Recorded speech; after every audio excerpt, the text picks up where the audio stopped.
How to eliminate insecurity from your mind. You're here because you're tired of second-guessing yourself. Tired of holding back. Tired of that voice that keeps whispering, "You're not ready. You're not enough." This message is for you. We're not here to boost your ego. We're here to help you build real, unshakable confidence from the inside out. You'll learn how to stop overthinking, break the cycle of self-doubt, and finally move forward with clarity and strength. Listen closely. Save this video. Play it every morning if you need to, because this isn't a one-time fix, it's a daily reset. And if even one line speaks to you, take 3 seconds and comment. I choose clarity over doubt. Simple. No pressure, just action. And if you're ready to grow, hit subscribe. Let's do this. Together. 1. Stop chasing perfection. It's a mask for fear. Most people don't realize that what they call high standards is just fear wearing a suit. You think you're aiming for excellence, but what's really happening is avoidance. You're avoiding judgment, avoiding failure, avoiding the possibility that you might try and not be good enough. And because of that, you don't start. You wait for the right time, the better plan, the perfect clarity. But here's the truth. Perfection doesn't bring peace. It brings paralysis. While you're caught in an endless cycle of preparation, someone else with half the answers has already taken the leap, stumbled, learned, and moved ahead. You tell yourself you're being responsible, detail-oriented, careful, but deep down, you know it's hesitation fueled by fear. Fear of criticism, fear of disappointment, fear that once you show yourself, you'll be exposed as inadequate, and that fear builds a wall between you and your potential. Now think about this. When was the last time you respected someone simply for being flawless? You respect people for their courage, their consistency, and their ability to move even when things aren't perfect. You admire action, not polish. The Stoics understood this long before social media and performance culture existed. Marcus Aurelius didn't wait for the stars to align. He didn't obsess over whether his words were elegant. He focused on doing what mattered, on being useful, disciplined, clear. Because progress, real progress, is never clean. It's messy, it's awkward, it's full of detours and retries, but it moves. And that movement builds strength. The people who grow, who lead, who rise, aren't the ones chasing the flawless path. They're the ones who act, reflect, and adjust. That's it. No fantasy, no magic.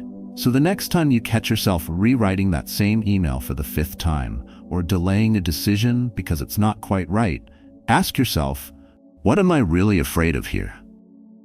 Is this about quality, or is this about comfort? Because perfection is comfortable.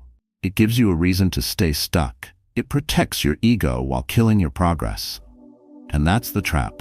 You end up trading momentum for image. You become more concerned with looking prepared than being prepared. More worried about appearing strong than actually building strength. But perfection doesn't build self-discipline. It weakens it. Because every time you delay action in favor of perfect conditions, you reinforce the belief that you're not ready, not enough, not capable. You train your brain to hesitate, and over time, that hesitation becomes a habit that robs you of inner clarity, confidence, and direction. The way out is simple, but not easy. You have to act before you feel ready. You have to ship the thing while you're still doubting it. You have to show up when your voice still shakes. Because that's how confidence is built, not through flawless execution, but through repeated, imperfect attempts. That's how emotional self-control is trained, not by silencing all fear, but by moving through it. That's how you grow, not by waiting for certainty, but by making peace with uncertainty and showing up anyway. Every single time you act in spite of fear, you send your mind a new message. I can trust myself.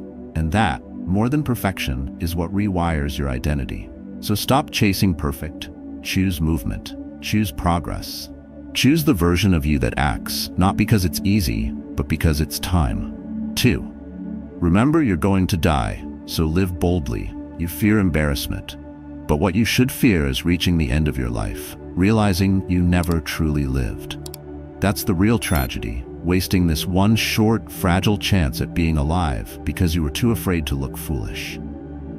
You hesitated, overthought, and played small because of what someone might say, because of what might go wrong, or because the timing wasn't perfect. But death isn't theoretical. It's guaranteed, and you don't get to choose when it comes. You don't get to ask for more time when you've spent decades postponing what mattered. That's why the Stoics kept death close, not as a threat, but as a teacher. Seneca said, "You act like mortals in all that you fear, and like immortals in all that you desire." You delay the conversation you need to have. You wait another year to start the project that's been calling to you for 10 years. You stay in jobs that drain you, relationships that shrink you, routines that numb you, not because you want to, but because you assume you have time. But what if you don't? What if today really was the last? Would you still care what that stranger on the internet thinks? Would you still be scared to share your truth, to ask for help, to begin again? There's a quiet kind of power in remembering your life has an expiration date. It doesn't make you reckless. It makes you real. It grounds you in the present. It sharpens your clarity. It kills hesitation. Suddenly, the fear of looking stupid feels laughable compared to the weight of not showing up at all. And that's the shift. You stop living for appearance and start living with intention. You stop waiting for permission and start moving with urgency. Because the clock is ticking and the luxury of someday is just that, a luxury. The truth is, your fear of failure is a whisper when you stand next to the silence of regret. No one will remember that you stumbled, but you will remember that you didn't try, that you buried your voice under a layer of doubt, that you never built the life you wanted because you were busy editing yourself for people who weren't even paying attention. So how do you eliminate insecurity at its core? You expose it to something greater. The truth that time is short and nothing is promised. When you see your mortality clearly, you stop overthinking your words and start speaking from the heart. You stop analyzing every risk and start walking your path, even trembling. This doesn't mean rushing or forcing. It means living with urgency, not anxiety. Living with presence, not panic. It means honoring your time by choosing action, clarity, and purpose over endless hesitation. Each day becomes sacred, not because it's dramatic, but because it's finite. And when you see time as a gift, you stop wasting it performing for people who don't know your story. You live boldly, not loud, but honestly. So ask yourself tomorrow morning before the noise starts, if today were my last, what fear would I finally let go of? Let that answer guide your next step, not next week. Now, because fear might delay you, but mortality will wake you up. And once you see clearly, you won't just eliminate insecurity, you'll outgrow it. 3. Self-control is the foundation of true confidence. If you've made it this far, let's stop for a moment and acknowledge something real. Most people don't. They click away when the conversation gets serious. But you're still here, and that tells me something about you. You're not just interested in feeling better. You're here to be better. That's rare, that's powerful, and that's exactly the mindset needed to understand this next truth. Your confidence doesn't collapse because of what happens to you. It collapses because of how you respond to it. The moment your emotions hijack your actions, the moment your thoughts spiral into reaction instead of intention, you lose your footing. You start to believe that the chaos outside of you is stronger than the clarity inside of you. But it's not. That's a lie. Insecurity tells you when you haven't yet mastered the one thing that changes everything, the space between stimulus and response. That space is your real power, and most people never learn to use it. It's not your coworker's comment that ruins your afternoon. It's the argument you rehearse in your mind for the next 5 hours. It's not your partner forgetting to text. It's the meaning you attach to it that wrecks your peace. You live in reaction mode, constantly responding to the world as if you have no choice. But you do. You always do. And this is where self-control becomes more than just discipline. It becomes your freedom. The Stoics understood that you are not your emotions. You are the observer, the one who chooses whether to fuel them or release them. Epictetus said, "No man is free who is not master of himself." That isn't a quote to admire. It's a challenge to accept. Because real confidence doesn't come from pretending to be untouchable. It comes from choosing how to act when your old habits tell you to lose control. It's standing in the middle of a storm, shame, anger, anxiety, fear, and staying centered anyway. But here's what they don't tell you. Self-control is not cold. It's not robotic. It's not about shutting down or pretending things don't hurt. It's about being awake. Awake enough to say, I see what's happening inside me, and I still choose my response. That one breath between reaction and intention, that pause, is where your power lives. And every time you take it, every time you stop yourself from spiraling, from snapping, from sabotaging your peace, you build a stronger identity. You prove to yourself that your emotions don't own you. You own your choices. And nothing creates deeper confidence than that. Because if you can trust yourself in the hardest moments, you stop needing external validation to feel steady. You carry your calm with you. You walk into conflict with clarity. You respond to life like someone who trains their mind daily, not just to survive, but to lead, to build, to grow. So next time you're triggered, don't rush to act. Don't rush to speak. Pause, breathe, and ask yourself, is this the version of me I want to reinforce? That small question might be the most important thing you do all day. Because every reaction is a vote for the person you're becoming. Choose wisely. Your mind is watching. And with each act of self-command, you're not just eliminating insecurity, you're rewriting who you are. 4. Question the stories you tell yourself. Insecurity isn't always loud. It doesn't scream. It whispers. It hides behind familiar thoughts you've repeated so many times that they feel like the truth. Thoughts like, I'm not the type who succeeds, or I always mess things up, or I'm just not confident like other people. You don't even question them anymore. You just accept them. But what if the real issue isn't who you are, but what you've been told you are? Maybe it wasn't direct. Maybe no one said the words out loud, but you felt them. From a parent who only praised your sibling, from a teacher who made you feel small in front of the class, from a friend who laughed when you dreamed out loud. Those moments dig deep, they plant seeds, and over time, without knowing, you start watering them. You turn the doubt into your identity, not because it's who you are, but because it's what you've been repeating. Now here's the truth the Stoics knew. Your suffering rarely comes from the event itself, it comes from the meaning you give it. Epictetus said, it's not events that disturb us, but our judgment of them. That means you can change your experience of life by changing how you interpret it. But that doesn't happen by chance. It takes awareness, it takes self-reflection, and it takes the courage to ask one of the most important questions you'll ever ask yourself. Is this thought even true? Most of the time it's not. It's just an old tape playing in the background. A habit of thinking, a pattern you didn't choose, but you can change. Your brain doesn't care if a thought is good for you. It only cares if it's familiar. That's why self-doubt sticks. You've repeated it for years. You've reinforced it by avoiding risks, shrinking your voice, playing small. And now your mind thinks it's keeping you safe. But it's not.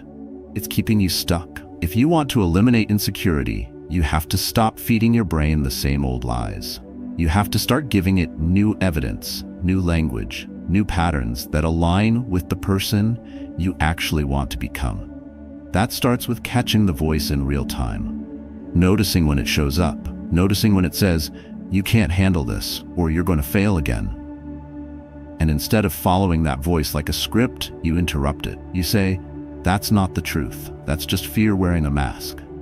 And then you speak a new sentence, a stronger one rooted in clarity, not memory.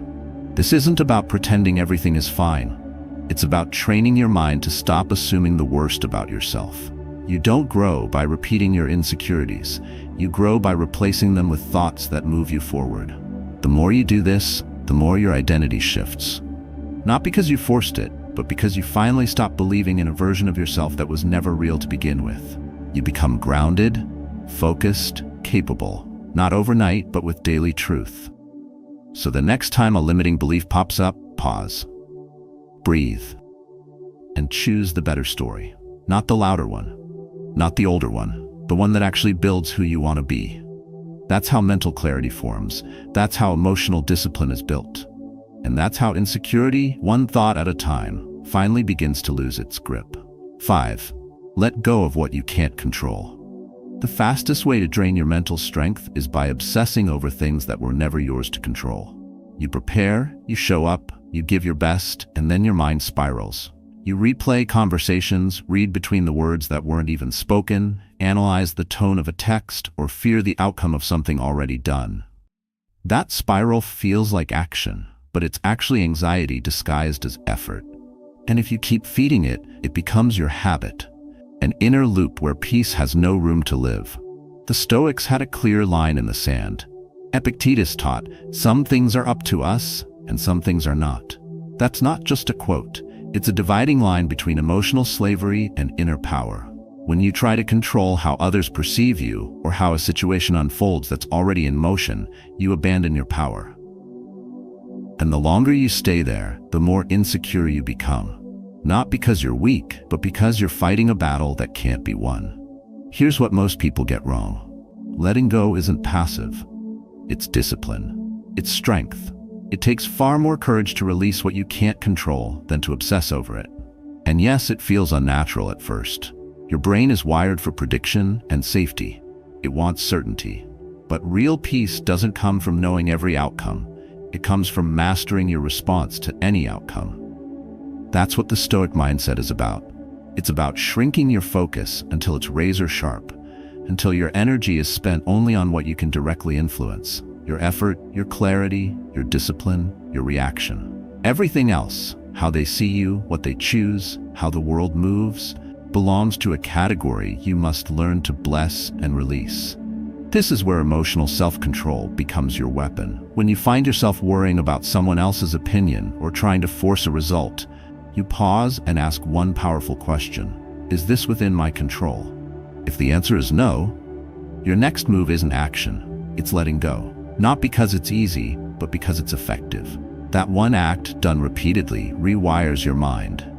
You begin to see your energy as something sacred, something not to be scattered on uncertainty. And over time, the space that used to be filled with insecurity begins to hold clarity, presence, and strength. You're no longer dragged around by your emotions. You become anchored. This doesn't mean you stop caring. It means you stop clinging. You still care about results, but your worth doesn't hinge on them. You still pursue excellence, but you're not crushed by rejection. That's the shift. And the more you live from this place, the more power you reclaim.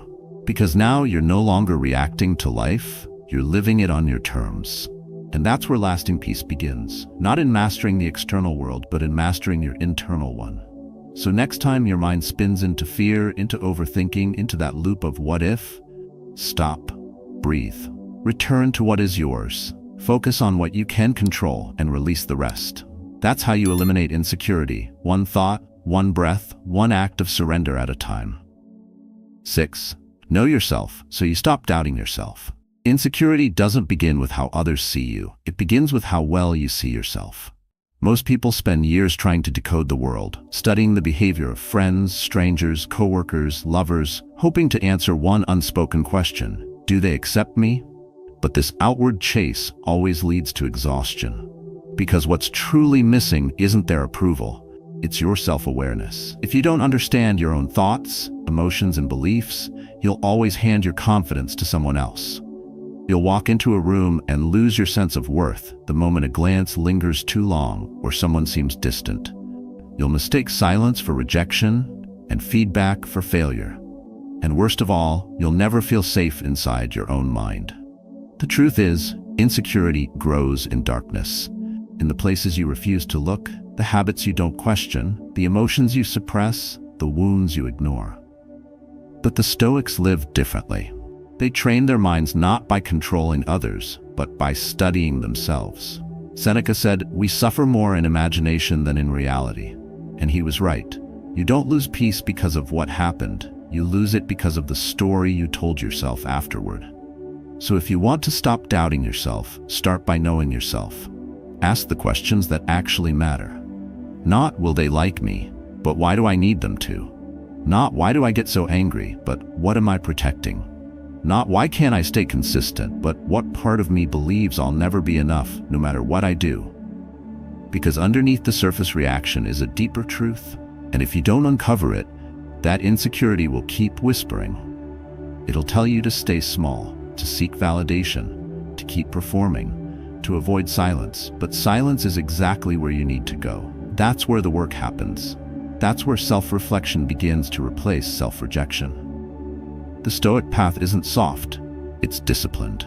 It demands that you sit with your discomfort, observe your emotions without judgment, and trace them back to their origin. Because when you understand yourself, doubt starts to dissolve.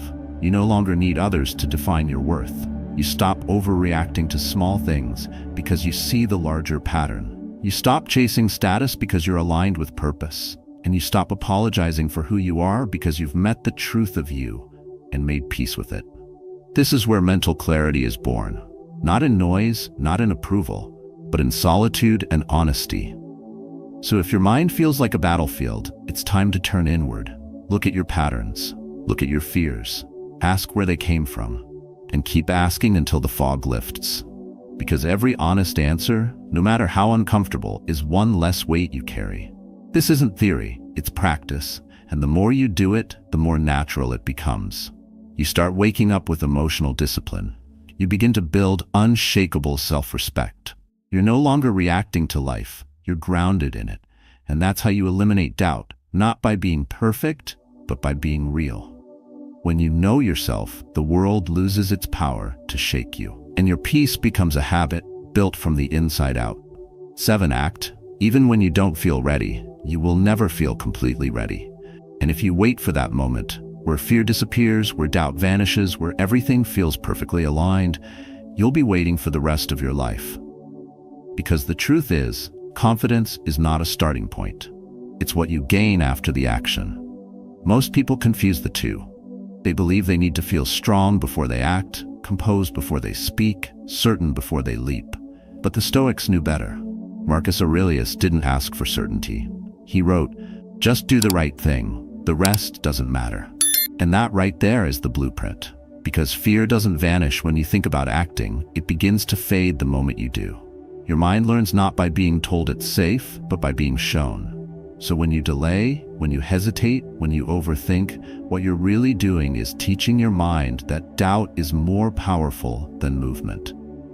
But the moment you act, even with shaking hands, you're shifting that belief. You're showing your brain that forward is still possible, even through discomfort. This is how emotional control is built, not in silence, not in theory, but in motion. You take a small step, you say the difficult truth, you begin the uncomfortable conversation, you start the project, you walk into the unknown, and your mind starts adapting. It says, he didn't break, she didn't crumble, we're still standing. And little by little, that builds identity. That shapes discipline. You begin to detach from the need to feel perfectly ready, and you start valuing action more than emotion. You stop waiting for ideal conditions and start realizing that the storm isn't the enemy, inaction is. You become the kind of person who acts anyway, not because you're fearless, but because you've trained your mind to follow direction, not drama. You've stopped being controlled by emotional hesitation and started trusting practical momentum. And the best part, this works anywhere. Whether it's calling someone you've been avoiding, writing the first page of the book, leaving a toxic situation, or speaking up when it's easier to stay quiet. You don't need a grand plan, you need a moment of courage. And that's enough, because courage, when repeated, becomes consistency, and consistency becomes confidence.